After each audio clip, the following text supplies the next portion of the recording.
So the world expert is convinced that the vital inscription is genuine, clearing the name of Willy Pepe. But now, a deeper mystery emerges. According to Harry Falk, the script used for the inscription didn't exist when the Buddha died. And the only comparable urns are from long afterwards, too.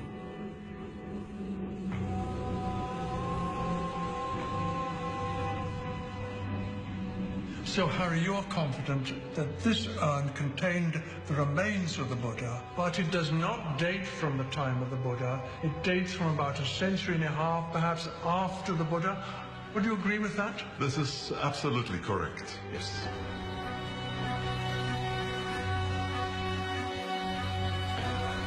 So how can it be that an urn that claims to have contained the remains of the Buddha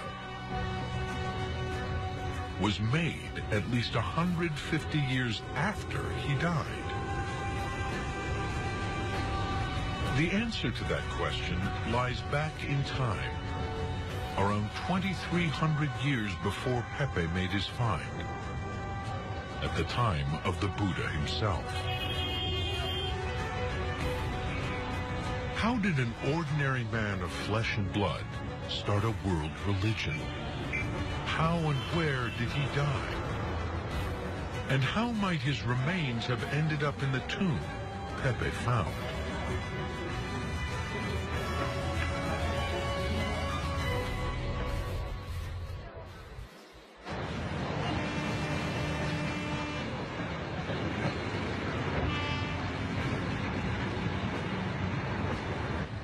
These are some delightful paintings of the Buddha, the life of the Buddha, that you see depicted in Janakpuri folk art. And when you look at images like this, it's very hard to remember that this is a real person. But the fact is, the Buddha was a real person of flesh and blood. In fact, we know as much about him as we know about Jesus Christ, or indeed the Prophet Muhammad. He lived in the Gangetic Plains in the 5th century BCE. He was probably born about 500, and he probably died about 410 BCE.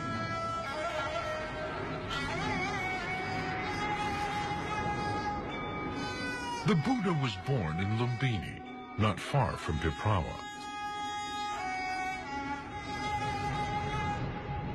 He was raised a royal prince, but in his early 30s, he fled the luxury of the palace and witnessed human suffering, old age, illness, and death for the first time.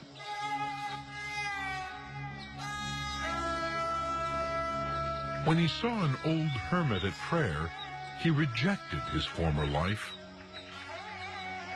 and became a hermit himself.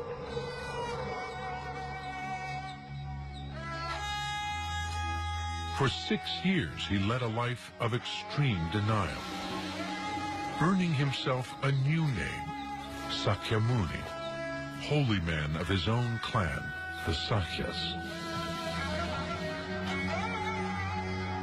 Then he came to the place that would bring him to enlightenment, Bodh Gaya.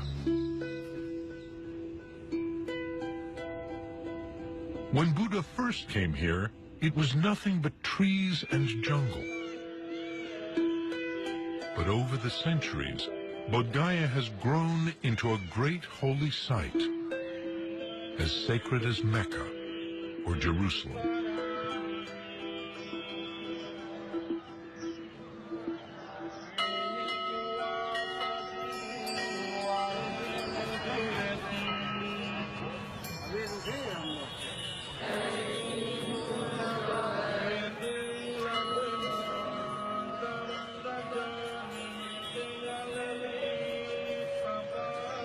It's really very humbling to think that this, for millions and millions of Buddhists, this is the center of their universe. And that there are people here from Tibet, from China, from Burma, from Thailand, from Sri Lanka, and indeed foreigners from the West as well.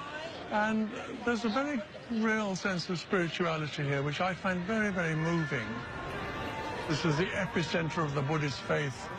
And of course, everyone knows of Bodh Gaya, but whoever has heard of Piprawa? And yet it could be hugely significant within the world of Buddhism.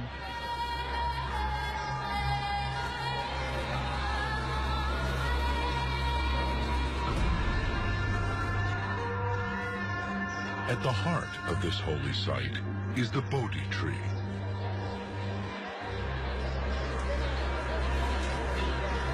Meditating here, Buddha finally understood the causes of human suffering and attained enlightenment. And so, a new religion was born. Buddhism.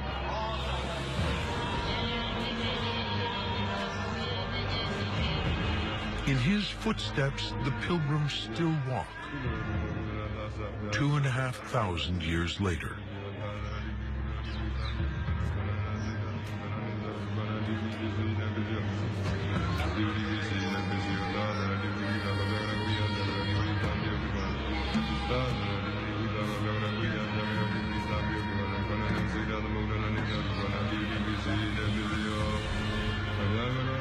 Here at Bodh Gaya, the Buddha transcended time, entering an eternal present without future or past.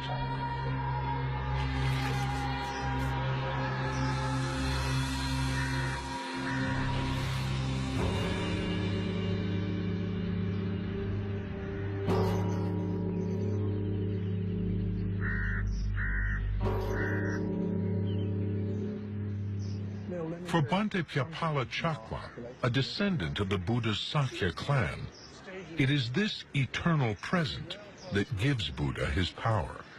When he was born in Lumbini, he was born just ordinary person who sometimes used to live in the past or in the future, not in the present. But after he became enlightened in the Bodhi tree, then he started living exactly at the present moment. But the thing is that the differences between an ordinary person and the person of enlightenment, like a Buddha, that's Buddha lives always at the present moment. Don't live in the past, don't live in the future. But on the other hand, an ordinary person lives either in the past or in the future, not in the present.